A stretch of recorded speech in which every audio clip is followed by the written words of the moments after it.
감사합니다. 자, 오늘은 이제 우리 출애굽기 그 연속 강해를 좀 멈추고 오늘은 이제 감사주일 말씀으로 같이 살펴보도록 하겠습니다. 자, 미국의 추수감사절의 시작은 이민자의 감사절이었습니다. 미국의 첫 추수감사절은 2주 첫 해 죽음의 겨울을 지나고 사랑하는 가족들을 잃고 그 무덤을 양지바른 곳에 모신 다음 살아남은 사람들이 원주민들의 도움을 받아 첫 감사로 드린 것이 추수감사의 날이었죠. 사실 추수감사절 음식 보면 어떻습니까? 칠면조 고기를 아주 고급 요리로 여기시는 분이 믿음이 대단한 분들이신 거죠. 사실은 뭐 감자, 옥수수, 클랜베리, 아마도 이것은 아주 고급진 음식이라기보다는 정말 살아남은 자들의 음식에 가까웠었다라고 말할 수 있을 것입니다. 이주민이 원주민들의 도움을 받아 생존을 감사했던 날, 처음에는 그랬습니다. 원주민들의 감사절이 아니라 이주민들의 감사절이었습니다. 하지만 시간이 흘러가면서 이 이민자의 감사절이 아니라 이제는 이민자에서 정복자가 된 사람들의 정복자의 감사절로 바뀌기 시작을 했습니다. 결과 많은 미국의 북미 원주민들, 네이티브 아메리칸들은 1970년에 매사추세츠 그 폴리머스에서 모여서 추수감사절 날 그들은 다른 선언을 했습니다. 오늘은 국가적 애도의 날이다라고 선언을 했습니다. 추수감사의 저항운동을 펼쳤죠. 내러티브를 새롭게 재구성하고 정확한 역사 교육과 북미 원주민들의 인권 실상 그리고 그들이 겪어야 했던 대량 학살의 고통과 이야기들을 반드시 남겨놔야겠다라고 그들이 싸움을 시작하기도 했습니다. 우리는 이것을 바라보면서 중요한 분수령을 바라봅니다. 우리가 이민자의 감사절로 지키고 나아간다면 그것은 굉장히 의미 있는 일이 되겠지만 우리가 정복자의 감사절로 승자의 감사절로 지키고 나아간다면 그것은 오히려 누군가에게 국가적 애도의 날이 되게 만들 수도 있구나 하는 것을 발견하게 되어집니다. 감사절을 맞이하면서 우리는 어떤 마음이었으면 좋겠습니까? 여러분, 생존자의 감사, 이민자의 감사, 이주자의 감사, 원주민들께 감사하는 감사, 그것으로 우리는 감사를 하고 있을까? 아니면 승자의 감사, 정복자의 감사를 드리고 있는 걸까? 우리는 그 두 가지 관점에서 우리 자신의 감사를 한번 살펴봐야 합니다. 인종도 다르고 종교도 달랐습니다. 문화도 다르고 그리고 살아온 환경도 전혀 다른 사람들이 추수감사절에는 함께 앉아 서로의 차이를 논하지 않고 차별을 말하지 않고 도움받고 도와주고 사람과 사람의 관계로 서로 감사했었습니다. 그것이 추수감사절의 시작의 본질입니다. 그러나 어느 틈에 세월이 흘러가다 보면서 우리는 포비아가 형성되고 서로를 향한 배제와 혐오가 자리 잡고 우리끼리만 감사하고 싶다는 욕망이 우리 안에 자리 잡게 되어지죠. 그렇게 되는 순간 이민자의 감사절이 아니라 승자의 감사, 우리는 정복자의 감사를 누리고 싶은 마음이 우리 안에 유혹처럼 존재하고 있는 것도 사실입니다. 이민자의 마음을 가지고 사랑하고 감사하기 시작을 한다면 우리는 오히려 환대하고 그리고 포용하며 그리고 또한 연민이 있는 그런 감사절을 보낼 수 있지 않을까 싶습니다.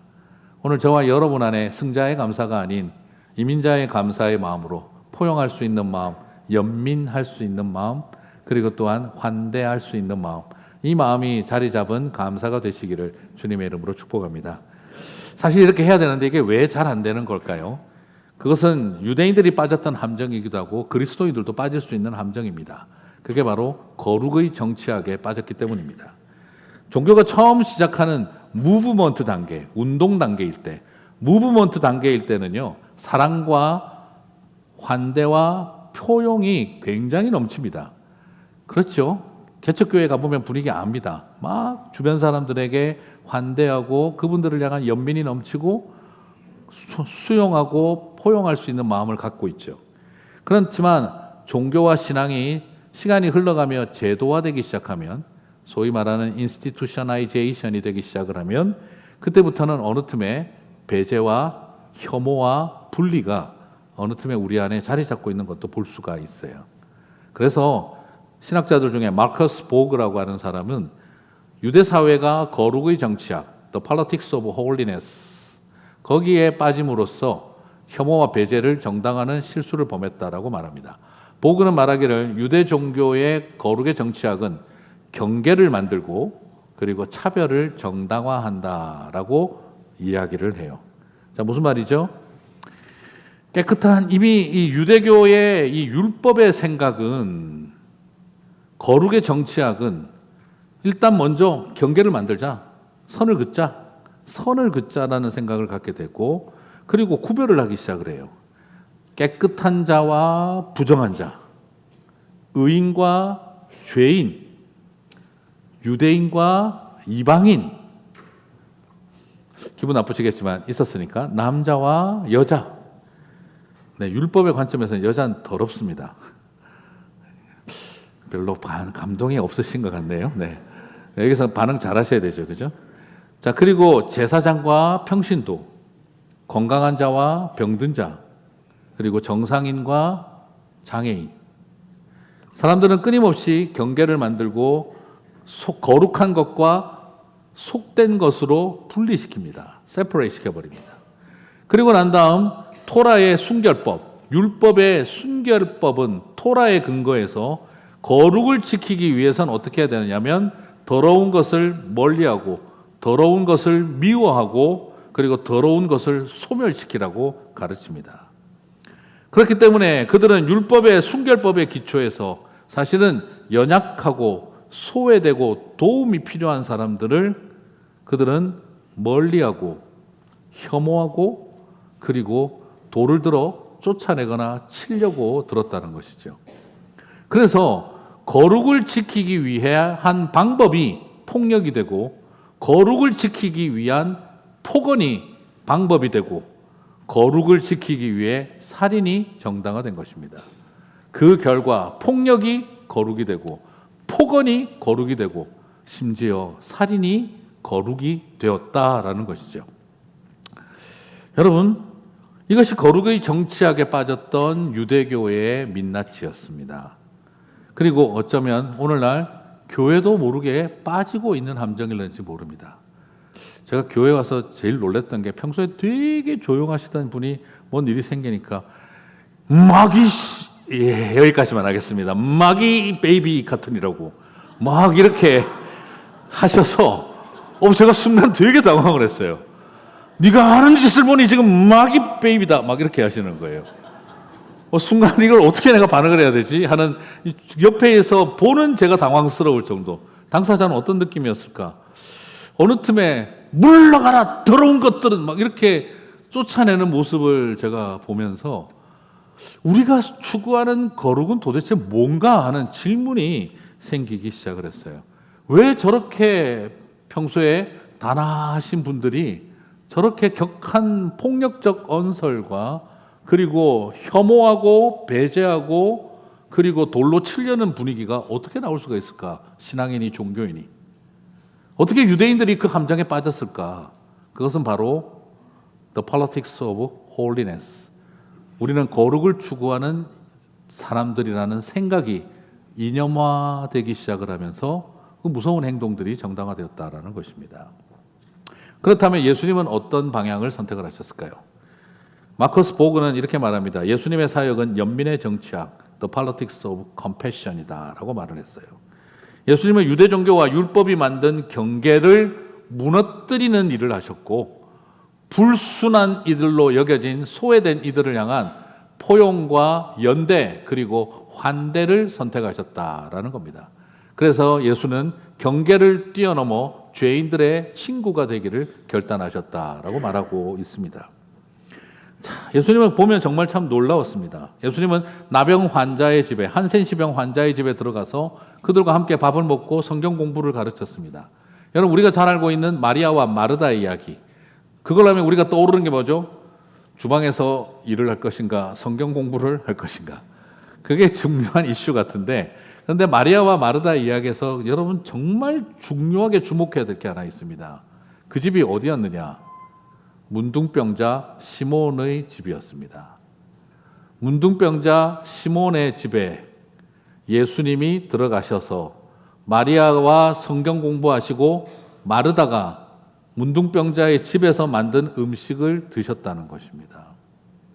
사랑하는 성도 여러분, 이것이 우리에게 주는 도전은 무엇이겠습니까? 그래서 저는 베다니라는 그 동네가 아마도 음성 나환자들의 집성촌이었을 거라고 여겨집니다. 그래서 마리아와 마르다의 오라비인 나사로가 죽었을 때 그는 아마도 한센시병과 관련되어진 일로 사망에 이르렀을 수도 있다는 생각을 합니다. 자, 그렇다고 한다면 이것은 뭘 말하느냐?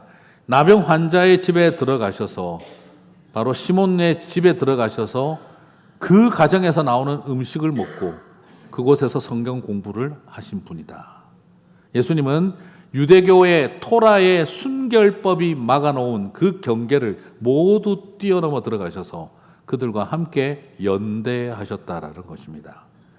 그리고 예수님은 치유하실 때 나병 환자의 몸에 손을 대고 치유를 선언하셨습니다. 그리고 예수님은 삭개오의 집에 들어갔습니다. 그 당시에 사람들은 삭개오를 놀리기 위해서 키 작은 사람이라고 마이크로스라고 불렀습니다. 키 작은 삭개오, 마이크로스 삭개오였습니다. 사람들은 삭개오의 이름을 불러주지 않았습니다. 부정하고 더러운 자이기에 마이크로스라고만 불렀습니다. 그래서 여러 가지 정황을 비추어 볼 때 삭개오는 아마도 우리 일반인들과 비슷한 비율을 가진, 소위 말하는 그 성장하지 않는 소아증에 걸렸던 사람이라고 여겨집니다. 장애인으로 여겨집니다. 다시 말씀드리면 성장하지 못한 신체 장애인이었습니다. 그래서 사람들은 그를 놀릴 때마다, 또 더더구나 세리였기 때문에 마이크로스라고 불렀습니다. 쫓겨난 녀석이라고, 작은 것이라고 불렀습니다. 마이크로스라고 불렀는데 예수님은 그 삭개오를 향해 이름을 불러줍니다. 마이크로스라고 부르지 않았습니다. 삭개오야. 히브리어로 삭개오라고 하는 이름은 The Pure One, 거룩한 자라는 뜻입니다. 삭개오의 하고 있는 삶과 짓을 보면 그것은 Pure One이라고 불러줄 수 없습니다. 그러나 예수님은 오히려 마이크로스라고 부르기보다는 Pure One, 거룩한 자야 라고 이름을 불러주셨습니다. 그리고 그 부정하고 더러운 자들과 삭개오의 집에서 유하며 식사를 하셨습니다. 예수님은 사람들이 거부하는 더러운 여성으로 여겨진 사마리아의 우물가의 여인을 만나셨습니다. 그 여인에게 복음을 전하셨고 그 여인이 온 세상의 복음 전도자가 되게 하는 하나님의 은혜로 세우셨습니다. 12년 걸린 혈루병 여인이 옷자락을 붙드는 것을 용납하셨고 그 여인이 피 흐름이 멈추는 일도 기뻐하셨습니다. 그리고 예수님은 안식일에 병자를 치유하시며 안식일의 주인은 사람이다라고 선언해 버리셨습니다. 저는 이렇게 예수님을 살펴보면은 소위 말하는 The politics of holiness가 아니라 유대의 토라와 율법이 만들어 놓은 그 수많은 경계를 뛰어넘으시며 예수님은 수많은 고통과 아픔 속에 살아가는 사람들과 연대와 포용과 그리고 그들을 향한 연민을 보여주셨다는 것이죠.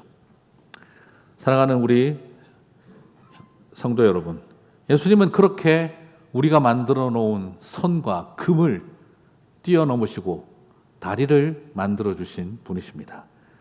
베드로에게도 말씀하셨습니다. 3번에 걸쳐서 부정하다 하지 말고 먹으라. 사도행전 10장 14절 15절 베드로가 이르되 주여 그럴 수 없나이다. 속되고 깨끗하지 아니한 것을 내가 결코 먹지 아니하였나이다 한데 또 두 번째 소리가 있으되 같이 읽겠습니다. 하나님께서 깨끗하게 하신 것을 네가 속되다 하지 말라 하더라. 깨끗하게 하셨다, 깨끗하게 만드셨다 같은 표현입니다. 오히려 예수님은 나는 거룩의 정치학에 따라 한 번도 더러운 것을 내 인생에 먹어본 적이 없습니다 라고 선언했는데 예수님은 내가 깨끗하게 한 것을 네가 부정하지 마라 하며 먹으라고 하셨습니다. 저는 이것이 우리 예수님이시라고 믿습니다. 가장 예수님을 잘 가르친 바울도 명확하게 제시합니다. 갈라디아서 3장 28절 여러 번 제가 나눴던 본문입니다. 같이 읽겠습니다. 너희는 유대인이나 헬라인이나 종이나 자유인이나 남자나 다 그리스도 예수 안에서 하나이니라. 많이 한 것일수록 실수가 나오네요. 여기서 여러분 그리스도 예수 안에서 하나라고 했지만 유대인들은 그렇게 생각하지 않습니다. 유대인이나 헬라인이나 종이나 자유인은 남자나 여자는 다 율법 앞에서 차별되고 구별되느니라. 율법은 저 둘을 하나로 본 적이 없습니다. 유대인은 거룩하고 헬라인은 부정하고, 종은 부정하고, 자유인은 거룩하고, 남자는 거룩하고, 여자는 부정하다, 더럽다라고 여겼습니다. 그것이 율법이 하는 일입니다. 그런데 그리스도 예수 안에서는 이 모든 것이 하나가 되어버렸어요. 이꼴하다는 것입니다. 거룩의 정치학은 discrimination, 모든 종류의 차별을 정당화합니다. 그러나 복음은 그 차별되었던 것을 이꼴하다라고 우리들에게 말씀하고 계신다는 것입니다. 사랑하는 성도 여러분, 이것이 주의 은혜입니다. 저는 이것이 너무너무 소중한 하나님의 방법이라고 믿습니다. 이 세상 어디에서 이 이야기는 전부 다 겁니다. 레이시즘, 인종이 다르면 차별할 수 있다. 클래시즘, 자유인은 종을 차별해도 된다. 그리고 섹시즘, 남자는 여자를 차별해도 된다. 하는 모든 종류의 임페리얼리즘, 제국은 식민지를 수탈해도 된다. 그 모든 세상이 만들어 왔던 임페리얼리즘, 레이시즘, 섹시즘, 클래시즘, 이 all kinds of discrimination, 이 모든 것을 극복할 수 있게 만들어주는 것은 세상 어디에 없습니다. 어떤 철학도 어떤 종교도 할 수 없었습니다. 그러나 복음은 이 모든 것을 그리스도 예수 안에서 하나라고 선언했다는 것입니다. 여러분, 예수를 믿어 천국 가는 것을 목표로 하는 것이 아니라 이 땅에서 차별 없이 평등하고 하나님의 나라가 임하게 하는 삶을 저와 여러분은 살아야 하는 것이죠. 그러면 이런 점에서 예수님은 무엇을 사용하셨냐면 성찬, 하나님 앞에서의 식탁과 테이블을 그 평등과 하나됨의 통로로 여기셨습니다. 여러분, 가장 종교적인 의식인 성찬식이 사실은 가장 사회적인 하나됨을 이루어가는 통로가 되겠다는 거예요. 그러므로 주의 성찬도 거룩의 정치학의 관점이 아니라 연민의 정치학의 관점에서 이해해야 한다는 것입니다. 여러분 한번 고린도전서 10장 16절 17절 본문을 읽어보시겠습니다. 우리가 축복하는 바 축복의 자는 그리스도의 피에 참여함이 아니며 우리가 떼는 떡은 아유, 주여 입술을 주자가 없어서 그리스도의 몸에 참여함이 아니냐. 다시 읽겠습니다. 떡이 하나요 많은 우리가 한 몸이니 이는 우리가 다 한 떡에 참여함이라. 그렇습니다. 여기서 굉장히 놀랍습니다. 성찬은 우리를 하나 되게 하는 것입니다. 예수 그리스도를 먹고 마시는 일은 하나 되게 하는 것을 이룬다는 거예요. 여러분, 고린도 교회가 어떤 교회입니까? 고린도 교회는요, 성경 공부 때문에 갈라진 교회예요. 성경 공부 때문에. 성경 공부하다가 바울파, 게바파, 아볼로파, 심지어 예수파까지 나왔습니다. 도대체 성경을 어떻게 공부하면 네 파벌로 갈라지는 걸까? 그리고 또 신기한 것은 고린도 교회는 성령의 은사로 충만한 교회였습니다. 그런데 결과는 어떻게 됐습니까? 예언파와 방언파로 갈라졌습니다. 그리고 또한 그들은 다른 초대교회들은 되게 가난한 교회들이 많았는데 고린도 교회는 유난히 부자들이 많은 부유한 교회였습니다. 그런데 그 결과가 무엇을 만들었느냐? 부자들과 가난한 사람들, 저 노예 출신들과 귀족 출신들은 밥을 따로 먹자 하고 식탁을 분리시켜서 서로 밥 먹는 게 달랐습니다. 주의 성찬을 차별을 일으켰습니다. 여러분, 놀랍게도 하나님이 세워주신 이 교회 안에 성경 공부를 열심히 한 결과 바울파, 게바파, 아볼로파, 예수파로 갈라지고 성령의 은사를 체험한 결과 예언파, 방언파로 갈라지고 하나님이 물질의 축복을 줬더니 가난파와 강남파로 갈라졌다는 것입니다. 이것이 우리에게 무엇을 지금 보여주고 있는 걸까요? 그들도 역시 유대교만 The Politics of Holiness에 빠지는 것이 아니라 똑같은 기독교인들도 그냥 한순간에 우리가 바로 The Politics of Holiness, 거룩한 우리들끼리만 모이자. 우리야말로 이 교회의 장자고 거룩한 사람들이다. 우리야말로 이 교회에서 리더가 되어야 하고 책임을 져야 할 사람들이다. 사람들은 그렇게 스스로를 분리시켰다는 것이죠. 여러분, 유대인들만 이 함정에 빠진다. 그렇지 않습니다.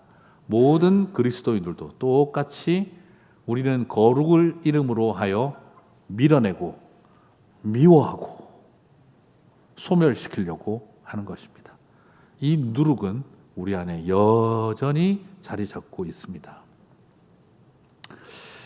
참 놀랍게도 그래서 바울은 성찬을 똑바로 하자고 한 것입니다. 여러분, 성찬식 할 때 자기 자신을 돌아봐서 내가 어저께 봐서는 안 될 비디오를 봤는데 그게 뭔지 전 잘 모릅니다. 네. 뭘 생각하고 웃으신 거죠? 네. 웃으신 분과 웃지 않은 분들은 똑같은 마음일 거라고 생각합니다. 자, 나는 어저께 친구를 미워했는데, 나 어저께 와이프랑 싸웠는데 오늘 성찬에 못 참여하겠다. 그건 중요하지 않습니다. 나는 여전히 누군가를 혐오하고 있고, 나는 여전히 차별적 생각과 사고를 가지고 있고, 누군가를 더럽게 여기고 있으면서 우리가 성찬을 하고 있다. 그것이 거짓이라는 겁니다. 가난한 사람들하고는 밥 같이 못 먹어. 나는 저 아볼로파 개밥파하고는 안 해. 나는 말씀파하고는 밥 안 먹어. 나는 성령파끼리만 먹을 거야. 아니, 나는 예언파끼리만 사랑할 거야. 그것이 교회 공동체를 파괴하며 성찬에 참여하고 있다는 것입니다. 그러므로 우리에게 중요한 것은 바로 연민의 정치학, 서로를 향한 컴패션, 긍휼과 사랑, 포용과 연대, 그리고 그 속에 있는 환대의 마음이 없다면 우리는 똑같이 유대인들의 길로 걸어갈 수 있다는 것입니다. 그래서 오늘 우리는 갈라디아서 3장 28절과 고린도전서 12장 13절을 같이 살펴볼 필요가 있습니다. 갈라디아서 3장 28절은 뭐라고 있습니까? 그리스도 예수 안에서 하나이니라. 거의 같은 표현으로 고린도전서 12장 13절에서 바울은 어디에서 하나가 된다고 하고 있습니까? 한 성령으로 세례를 받아 한 몸이 되었고 한 성령을 마시게 하셨다라고 했습니다. 자, 그러면 유대인이나 헬라인이나 종이나 자유인을 하나 되게 만드는 것은 예수 그리스도의 몸에 참여하고 그리고 한 성령을 마실 때, 그렇다면 예수님과 성령님은 다른 위격이시지만 한 하나님이신 것을 보여주게 됩니다. 예수님이 하시는 일과 성령님이 하시는 일이 동일합니다. 우리는 여기서 삼위일체 하나님의 모습을 보게 됩니다. 예수님이 우리를 하나 되게 하고 한 성령을 마실 때 우리가 하나 되게 된다는 것입니다. 그러므로 성령님이 하시는 일과 예수님이 하시는 일은 같은 일이라는 것도 발견하게 되어집니다. 성자와 성령이 한 하나님이시고 성자와 성령이 한 하나님이시고 우리를 한 몸이 되게 하시는 것입니다. 이것이 은혜입니다. 예수로 충만하고 성령으로 충만하면 모든 거룩의 정치학이 멈춥니다. 여러분 꼭 기억하십시오. 내가 예수로 충만하고 성령으로 충만하면 거룩의 정치학은 소멸되고 연민의 정치학이 시작되는 것입니다. 예수 그리스도와 성령으로 충만한 사람은 홀리해지는 것이 아니라 러블리 사랑스럽고 컴패션으로 가득 찬 사람들이 된다는 것입니다. 오늘날 우리는 이것을 거꾸로 이해해 왔습니다. 사랑하는 성도 여러분, 연민으로 가득 찬 예수 그리스도와 성령으로 충만한 하나님의 자녀들이 되시기를 축복합니다. 그렇습니다. 이것이 바로 예수를 먹고 한 떡이신 예수를 먹고 그리고 한 잔이신 성령을 마신 사람들에게 주어지는 은혜입니다. 여러분, 예수를 먹고 성령을 마시면 어떤 일이 기다리고 있는가? 슈퍼 솔저가 되는 게 아닙니다. 힘있고 능력 있는 존재가 되는 게 아닙니다. 병 고치고 귀신 쫓아내는 파워, 그런 어떤 능력자가 되는 것이 아닙니다. 옛날 같으면 꼴도 안 볼 인간을, 옛날 같으면 무섭다 하고 피할 사람들을 형제와 자매로 품게 되는 것입니다. 그게 성령의 능력입니다. 도대체 우리는 예수를 왜 먹었고 성령을 왜 마신 것입니까? 방언하고 예언하기 위해서, 말씀에 대한 가르침이 탁월하기 위해서, 능력받기 위해서, 슈퍼 솔저같이 되기 위해 우리는 예수를 먹고 성령을 마신 것입니까? 그렇지 않습니다. 우리가 예수를 먹고 성령을 마신 이유는 도무지 사랑할 수 없는 사람들을 품어내고 용서하고 하나가 되어지고, 그리고 그 속에 포용과 환대를 이루어낼 수 있는 은혜와 능력을 얻기 위함이었습니다. 그게 우리가 예수를 먹은 이유고 성령을 마신 이유입니다. 사랑하는 성도 여러분, 예수를 먹은 사람, 성령을 마신 사람으로 살아가게 되시기를 바랍니다. 그렇죠. 끊임없이 미워하고 분노하고 풀지 못하는 마음, 정말 나는 예수 안에 있는가, 성령 안에 있는가를 질문하지 않을 수가 없는 것입니다. 이런 의미에서 우리를 주님은 바꾸어 놓으십니다.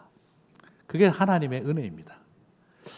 저는 이런 점에서 우리 교회가 더 포용과 환대와 연민이 가득한 교회가 되었으면 좋겠습니다.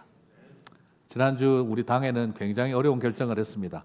어려운 결정이지만 꼭 해야 할 의미 있는 결정이었습니다. 그것이 뭐냐면, 이제 우리 교회에 있는 장애인들에게 세례식과 그리고 입교 문답을 하기로 결정했습니다. 아름아름 뒤로 적당히 피해가며 하는 일이 아니라, 우리 교회는 장애인들에게 세례를 베풀고 장애인들이 입교 문답 받는 일을 기쁨으로 환영하는 교회가 되기로 결정했습니다. 저는 이것이 굉장히 중요한 일이라고 믿습니다. 왜요? 사람들은 가끔씩 질문합니다. 목사님, 신체 장애는 가능하지만 정신지체 발달 장애가 과연 신앙 고백을 제대로 할 수 있습니까?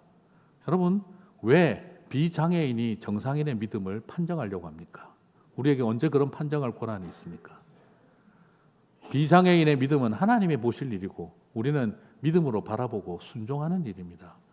지붕을 뜯어 40년 중풍병에 걸린 친구를 침상에 달아내었을 때 주님은 40년 된 중풍병자의 믿음을 묻지 않으셨고 4명의 친구들의 믿음을 보고 그에게 구원을 선언하셨습니다. 지금 우리는 장애인의 믿음을 판정할 사람들이 아니라 우리 믿음이 온전한지를 바라봐야 합니다. 우리의 믿음이 바로 되어 있다면 그것은 문제될 것이 없습니다. 오히려 우리는 그 어려운 결정을 기쁨으로 감당했습니다. 그리고 이야기 나누었습니다. 이제 우리 장애인 형제 자매들도 나이에 맞는 예를 갖춰야 한다. 그래서 함부로 이름 부르고 하대하는 버릇을 고쳐야 한다. 여러분, 제가 실명을 좀 거명해서 죄송합니다만, 우리 폴스카페에서 아빠와 함께 식권 판매하는 일에서 옆에서 누구보다도 열심히 환대하고 같이 하이파이브 해주는 우리 제임스 명 형제는 여러분 지금 40대가 넘었습니다. 그럼에도 불구하고 우리는 볼 때마다 야 제임스 잘 지내? 어느 틈에 당연히 반말하는 일에 익숙해져 있습니다. 나이 40 넘어간 사람에게 그렇게 함부로 대하면 안 되는 것입니다. 우리는 제임스 형제라고 존중할 수 있어야 합니다. 개인적인 관계에서 친한 것은 당연히 그렇게 해도 되겠지만 공적인 자리는 또 다를 수 있지 않을까 싶습니다. 그래서 우리 당회에서 또 이런 결정을 했습니다. 그렇게 열심히 히즈드림과 장애 부서를 봉사하고 어른들과 함께 부서를 섬기고 있는 사람들 이제 서리 집사로 임명하자고 결정을 했습니다. 저는 그래서 언젠가 우리는 그렇게 되었으면 좋겠습니다.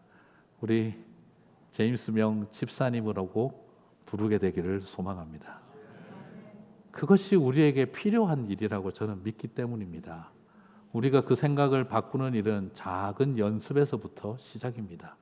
존중하는 연습, 장애인을 집사님이라고 부를 수 있는 훈련, 그 노력이 한 사람 한 사람에서 시작되어질 때 그것은 결국 우리 모두의 생각을 바꾸어 가는 일에 도움이 됐고 하나님이 하시는 일이라고 저는 믿습니다. 사랑하는 성도 여러분, 우리에게 그 길을 걸어갈 수 있도록 담대함과 용기를 주시고 서로를 향한 격려와 축복이 있게 되시기를 주님의 이름으로 축복합니다. 이것이 우리가 추수감사절 만찬을 하면서 느껴지는 하나님의 식탁과 테이블 앞에서는 어느 누구도 차이가 있을 수 없다 하는 것을 우리가 고백하는 연습이 되어야 합니다. 저는 이번 추수감사절을 맞으면서 어쩌면 추수감사절의 만찬이 우리가 하고 있는 성찬식과 가장 사회화되어진 것이라고 저는 생각을 해보는데, 저는 이번 추수감사절을 맞으면서 링컨을 생각을 해봤습니다. 미국의 남북전쟁이 이제 종전으로 치닫는 거의 마지막 즈음에 1863년 10월 3일에 링컨이 추수감사절을 국경일로 지키자고 선포했습니다. 수없는 전쟁으로 인해서 많은 고아가 나타나고 많은 미망인들이 생기고, 그리고 전쟁으로 인해서 모든 집들이 불타고 파괴되고 피폐해진 이 미국 땅, 수많은 성폭행과 용서할 수 없는 폭력과 좌절이 엄습해버린 이 미국 땅에 이제 우리가 하나 되는 일은 감사를 회복하는 일밖에는 없다. 그 어떤 것도 이 찢어진 미국을, 상처투성인 미국을 하나 되게 할 방법이 없으니 감사를 회복하자. 그래서 온 미국이 추수감사절 국경일로 선포하여 하나가 되자를 선언을 했습니다. 하지만 이것이 얼뜻 보면 굉장히 위험할 수도 있습니다. 왜냐하면 북부연합, 승자의 감사가 될 수 있었기 때문입니다. 지네들이 이기니까 감사하자고 드는구나. 실제로 남부연합은 그것을 편안하게 받아들이지 않았습니다. 그래서 남부연합은 이 감사의 선언은 정치적 술수다. 저것은 뉴 잉글랜드 양키 출신들의 자기들의 문화와 승리를 과시하고 자랑하는 정치적 감사절이다. 그러므로 그들은 이날을 이제 우리는 양키들의 휴일이라고 부르겠다라고 말을 하고 추수감사절을 국경일로 삼는 것을 거부했습니다. 그들이 눈에 보기에도 누가 봐도 그렇지요. 정복자의 감사고 승자의 감사 아니냐? 니네들이 이겼다 이 말이지. 그래, 우리는 다르게 부르마. 양키들의 휴일이다라고 말했다는 것이죠. 하지만 이 승리한 북부 백인들의 명절이 되고 정치적인 행사가 될 수도 있었던 그 추수감사절, 국경일로 만든 이 추수감사절을 다시 하나 되게 만드는 통로가 됐던 사람들이 있었습니다. 그게 바로 아프리칸 아메리칸 처치들이었습니다. 흑인 공동체가 이 링컨의 이 선언을 받아들였습니다. 1863년 10월 링컨의 추수감사 국경일 선언문이 있었을 그 해에, 사실 1월 달에는 링컨이 노예 해방 선언문을 공포했던 해이기도 합니다. 노예 해방 선언과 추수감사 선언은 흑인 공동체의 마음을 움직였습니다. 그래서 노예로 처절한 피해자로 살아왔던 이들이 더 이상 이 나라가 흑인과 백인으로 갈라진 세상, 분리되어진 세상, 북부와 남부로 갈라진 세상이 되지 않게 하려면 피해자인 우리들이 이 날을 감사의 날로 선언해야 한다라고 믿었고, 흑인 교회들이 우리는 추수감사절을 지키겠습니다를 선언을 했다는 것입니다. 여러분, 참 묘한 대조가 있지 않습니까? 최초의 추수감사절은 메이플라워를 타고 종교와 신앙의 자유를 찾아왔던 사람들이 이 척박한 땅에서 처절한 죽음을 당하고 살아남은 다음에 아무것도 아닌 음식들을 가지고 나와서 하나님 앞에 감사절을 드렸었습니다. 그런데 이 감사절이 온 국가적 감사일이 됐던 것은 신앙의 자유를 찾아온 사람들이 아니라 자신의 자유를 박탈당하고 차압당한 채 그 노예 손에 비인간적으로 짐승처럼 실려서 사랑하는 사람들이 죽는 걸 보며 미국까지 끌려온 사람들이 지난 세월 몇백 년을, 100년의 세월을 처절한 노예로 몸부림치며 살아오다가 이제 우리가 살아남았고 우리의 자녀들이 피부 색깔로 더 이상 차별당하지 않는 세상을 만들어질 것이고, 그리고 이 전쟁이 끝나서 이긴다고 차별이 없어질 것이 아니라 우리가 감사를 회복할 때 이 세상이 바뀔 거라고 믿었던 믿음의 흑인 신앙 공동체 형제 자매들이 그 결단을 할 때 미국이 회복되었던 것입니다. 사랑하는 성도 여러분, 바로 메이플라워를 타고 왔던 사람들은 신앙의 자유를 찾아 추수감사절을 지냈지만 이 추수감사절을 받아들인 아프리칸 아메리칸들은 자유를 박탈당하고 빼앗겨서 배에 실려서 짐승처럼 끌려왔다가 이곳에서 살아남아 이제 우리의 아이들이 피부 색깔로 차별당하지 않는 하나된 미국을 만들어낼 수 있다면 우리에게는 감사 말고는 방법이 없다. 이 전쟁이 이 차별을 없앨 거라고 믿지 않는다. 감사의 회복이 이 모든 것을 이기게 할 것이다 라고 믿었던 아프리칸 아메리칸 처치의 성도들의 고백이 미국을 하나 되게 하는 회복의 통로가 되었다는 것입니다. 사랑하는 성도 여러분, 수많은 백인 남부 사람들이 추수감사절을 양키의 휴일이라고 거부할 때 오히려 남부의 흑인 교인 공동체들이 오히려 하나님, 흑인과 백인이, 주인과 노예가, 그리고 남부와 북부가 하나 되는 미국이 되게 하옵소서. 감사만이 이 일을 가능하게 할 줄 믿습니다. 이 고백으로 온전히 이루어내었던 것입니다. 사랑하는 성도 여러분, 오늘 우리에게 이런 감사가 다시 회복되기를 주님의 이름으로 축복합니다. 어떤 미움과 원망과 갈라진 세상, 사랑하는 사람들이 전쟁으로 죽는 모습을 지켜봐야 했던 그 남북 전쟁의 그 쓰라린 화염이 마지막을 휘저을 때 감사의 선포는, 찬양은 온 미국을 회복시켰던 것처럼 오늘 저와 여러분 안에서도 그 은혜가 함께 하시기를 소망합니다. 말씀을 마무리하겠습니다. 추수감사절 음식, 여러분 솔직히 맛없잖아요. 그렇죠? 너무 귀해서 1년에 한 번 먹습니까? 정말 최선을 다해서 요리해야 하기 때문에 1년에 한 번 먹습니까? 크랜베리 맛있습니까? 뭘 많이 집어 넣은 게 잘 만들어서 맛있지 크랜베리 자체가 어떻게 맛있습니까? 포도보다 훨 맛없죠. 네. 아니 뭐 좋아하시는 분도 있을 수 있죠. 네, 사실. 근데 크랜베리 뭐 많이 넣었으니까 맛있죠.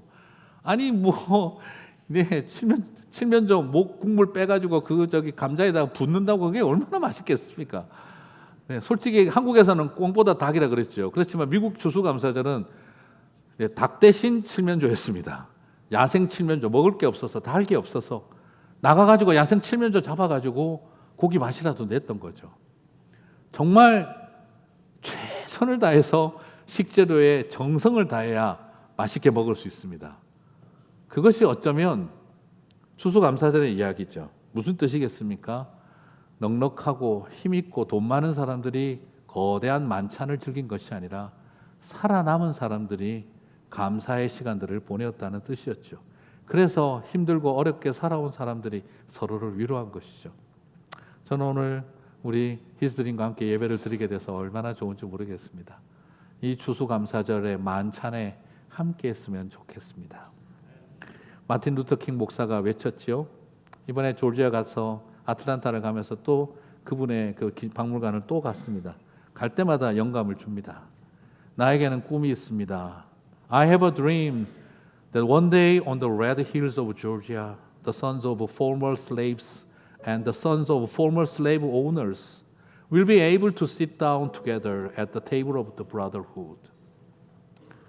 나에게 꿈이 있습니다. 언젠가는 조지아의 붉은 언덕 위에 옛 노예의 후손들과 옛 주인의 후손들이, 노예 소유주의 후손들이 형제애로 가득한 식탁에 둘러 앉아 같이 식사를 하는 날을 나는 꿈꿔봅니다. 했던 그의 말을 들을 때 참 어쩌면 예수님이 꾸셨던 꿈 아니었겠습니까? 사도 바울이 꿈꾸었던 건 아니었겠습니까?